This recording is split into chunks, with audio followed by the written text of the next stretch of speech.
జాతరకు హెలికాప్టర్ సేవలు ప్రారంభించిన మంత్రి సీతక్క. హనుమకొండ నుండి మేడారం వెళ్లి రావడానికి ఒక్కొక్కరికి టికెట్ 31,000 రూపాయలుగా నిర్ణయం. మేడారం పరిసర ప్రాంతాల ఏరియల్ వ్యూ ఒక్కొక్కరికి టికెట్ ధర 4,800 రూపాయలు.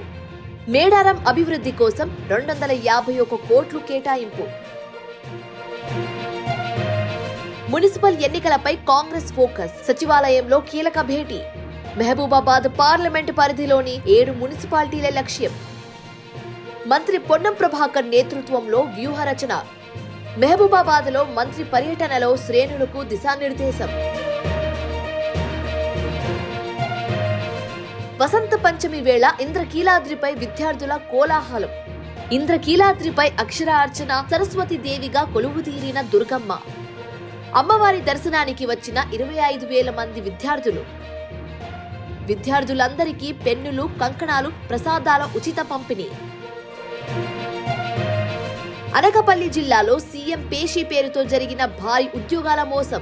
డిఎస్సిలో పోస్టులు ఇప్పిస్తామంటూ లక్షలాది రూపాయల వసూళ్లు. చంద్రబాబు, లోకేష్ పిఏల పేరుతో నకిలీ ఆడియోలు సృష్టించిన మోసగాళ్లు. ఉద్యోగాలు కేవలం మెరిట్ ద్వారానే వస్తాయని స్పష్టం చేసిన ఎస్పీ తుహిన్ సిన్హా. తెలంగాణ ప్రభుత్వ ఆఫీసులను టీ హబ్ లోకి మార్చేందుకు ఉత్తర్వులు జారీ. జీహెచ్ఎంసీ పరిధి ఆఫీసులను ప్రభుత్వ భవనాల్లోకి తరలింపు. టీ హబ్ లోకి Begumpet commercial tax office, Serilingampally, Gandipet registration ఆఫీసులు. పాలనను ఒకే చోటకు తీసుకురావడమే లక్ష్యంగా తెలంగాణ సర్కార్ నిర్ణయం.